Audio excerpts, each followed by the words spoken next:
6h09, noite de segunda aqui no TBC2. Muito se fala dos sintomas respiratórios que aparecem nos pacientes infectados pela Covid-19. Mas você sabia que a doença também é capaz de provocar complicações no fígado? São as chamadas lesões hepáticas.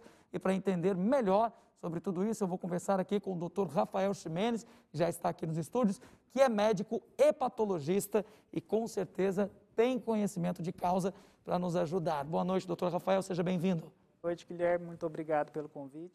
É importante dizer que a ivermectina é um medicamento que sempre foi utilizado na boa medicina e se tornou uma protagonista aí de muitas nuances, muitas especulações. Então eu queria começar perguntando, doutor Rafael, o que a ivermectina faz, como ela sempre foi usada e por que ganhou esse protagonismo, essa substância nesse momento de pandemia? Ótimo. A ivermectina, ela sempre foi usada no tratamento de parasitose, de vermes, numa dose relativamente baixa e dose única, eventualmente com uma repetição depois de 15 dias. No início da pandemia, se procurou drogas existentes que pudessem ter efeito contra o vírus da Covid. E a ivermectina foi uma das drogas estudadas, mas com resultados iniciais ruins, então a pesquisa acabou não indo para frente. Mas, infelizmente, ficou como uma droga potencialmente efetiva na cabeça de muita gente e, por isso, o seu uso da forma como a gente tem visto. Doutor Rafael, quando o senhor fala de parasitose, para traduzir num linguajar mais comum e coloquial, seriam os vermes ali, isso é que a ivermectina combate, certo? Exatamente. A ivermectina... lombriga, solitária, coisas do tipo. Isso, trataria vermes, né, e não vírus. Perfeito. Então, não existe uma relação, né, diretamente? Não. Até existe estudo in vitro, né, em tubo de ensaio, mostrando que em concentrações muito altas ela até teria algum efeito antiviral, mas seriam concentrações do tipo tomar 200, 300 comprimidos de uma vez, algo que não faz nem sentido a gente testar. Uma dose nem cabível, né? Nem cabível. Perfeito. Doutor Rafael, agora entrando sobre as lesões no fígado, como eu disse aqui no início, nós sabemos que a Covid-19 está deixando algumas sequelas. O que é que está sendo observado no fígado dos pacientes que apresentam complicações? Certo. As medicações em geral, né, ivermectina e outras que têm sido usadas também no intuito de tratar Covid, elas têm um potencial de causar lesão no fígado. É algo frequente? Não, pelo contrário, é algo extremamente raro, mas que pode acontecer. E se a gente pensa no volume de pessoas que estão tomando, isso começa a gerar preocupação. Então, se a gente for pensar que se 10% da população resolver tentar um tipo de profilaxia, eu estou falando de 20 milhões de pessoas. Se 1% tiver efeito colateral, são 200 mil pessoas. Se 1% for grave, desses 200 mil, ainda assim são 2 mil pessoas. Então, populacionalmente preocupa. O risco de lesão pela ivermectina, ele existe, tem descrição de caso de lesão hepática importante pela ivermectina.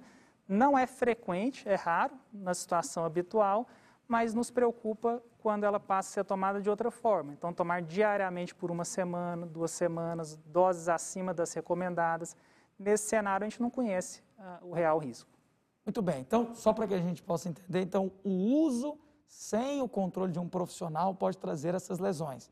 Com certeza. Então, não necessariamente a Covid-19 está causando essas lesões. Exatamente. A Covid ela também influencia no fígado e isso gera uma certa dificuldade quando a gente recebe um paciente, né, que está com Covid ou teve Covid, tem alteração hepática e usou vários medicamentos, nem sempre é fácil a gente diferenciar o que é da doença e o que foi dos remédios que a pessoa utilizou. Perfeito. Para a gente entender o que é que sinaliza que o seu fígado não está bem, alguém que nos assiste agora teve a Covid, se automedicou de uma proporção que nós não conhecemos e quer saber se realmente tem algum prejuízo no próprio fígado. Quais são os sintomas? Em termos de sintomas, eles podem não aparecer no início e quando aparecem são sintomas inespecíficos. Então, um pouco de enjoo, dor no estômago, desconforto no abdômen seriam sintomas possíveis.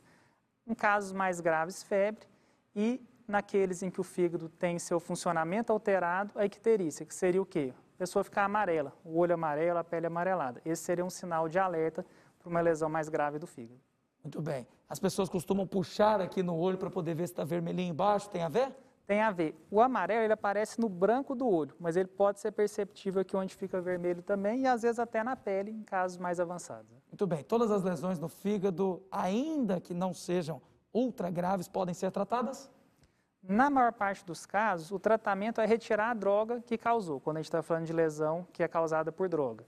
Em algumas situações específicas, existem tratamentos que ajudam a reverter aqueles casos que não estão melhorando com a suspensão. Então, identificar uma lesão por remédio é importante para a gente poder suspender esse remédio. Muito bem. Dr. Rafael Ximenes, como hepatologista, conhecedor desse órgão que muitos chamam de o laboratório do corpo humano, porque tem muitos processos químicos que acontecem ali, esse é um período que muitas pessoas querem tomar coquetéis de vitaminas. Então, muitos estão fazendo isso, receitas com folhas, raízes, o próprio medicamento. Muitos estão receitando, se você tomar esse medicamento combinado com esse e esse, você vai ter um coquetel de saúde para o seu organismo. Como é que eu posso manter o fígado saudável para que ele processe bem todos os sistemas do organismo para que a saúde seja mantida e a imunidade fique lá em cima? A gente tem uma interação entre os diferentes agentes que podem dar lesão no fígado. Então, por exemplo, se além de tomar medicamentos a pessoa ingere bebida alcoólica, com uma frequência maior, quantidade maior, essa interação pode ser negativa. Se ela está acima do peso e tem gordura no fígado, por exemplo, se ela não faz exercício, se ela tem um diabetes que não está controlado, isso também é ruim. Então, seriam pacientes que têm maior risco de lesão hepática ou de evolução desfavorável caso ela tenha uma lesão no fígado.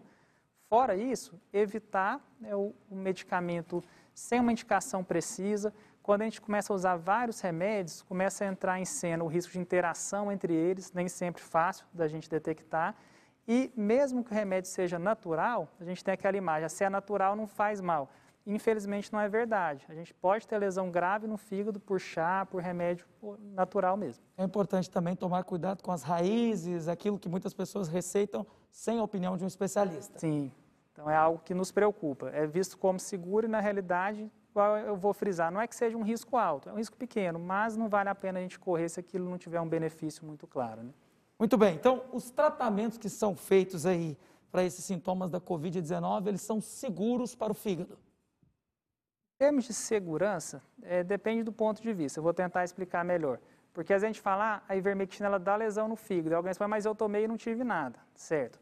Quando a gente fala de risco, a gente está falando de percentual. Então, um percentual de pessoas que tomam vão ter alguma lesão. Para a gente, 1% a gente valoriza, por esse aspecto populacional que eu mencionei. Então, às vezes, 99% das pessoas vão tomar e não vão ter nada. Mas, naqueles em que isso acontecer, isso pode ser muito ruim. E nós não temos como prever quem vai ser a pessoa que vai ter efeito colateral. Então, eu consideraria que não existe algum grau de risco, e isso tem que ser pesado em relação ao benefício. Então, se eu tenho um benefício claro de um remédio, por mais que exista um risco, vale a pena eu usar. Se eu não tenho benefício, por menor que seja o risco, ele já não se justifica.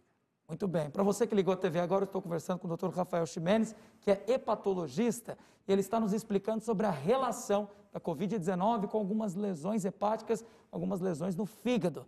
E aí eu pergunto, em nome daqueles que têm doença no fígado, eles nesse momento se perguntam, existe um problema maior, mais grave para mim que tem um problema no fígado, ou não existe nenhuma chance de eu desenvolver a Covid-19 de uma maneira mais grave? Naqueles pacientes que têm lesões mais avançadas do fígado, em especial a cirrose, o risco de evolução para formas graves ele é claramente maior, tanto do quadro pulmonar da COVID, quanto descompensação do fígado, mau funcionamento do fígado, aparecimento de complicações da cirrose. Outras doenças do fígado também são consideradas fator de risco para a forma grave, em especial a gordura no fígado. A dúvida ele é um fator de risco porque são pacientes que estão acima do peso, muitos têm diabetes e esses fatores agravam o quadro, a doença do fígado por si só também é fator de risco. Essa dúvida existe, mas o fato é que são pacientes que devem se cuidar mais. Perfeito. Então, para finalizar a nossa conversa, uma pergunta direta. Quem tem problemas no fígado pode se vacinar normalmente? Pode e deve. Todos aqueles pacientes com doença do fígado, no momento em que for possível, devem se vacinar. A única exceção são aqueles pacientes que fizeram transplante de fígado, que idealmente tem sido recomendado esperar 3 meses depois do transplante para se vacinar por uma questão de eficácia da vacina. Mas, exceto essa situação, todos os outros devem se vacinar.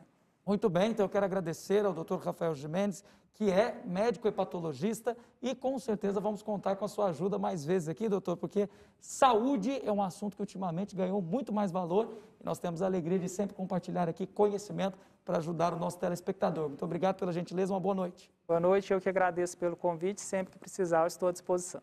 Obrigado, boa noite.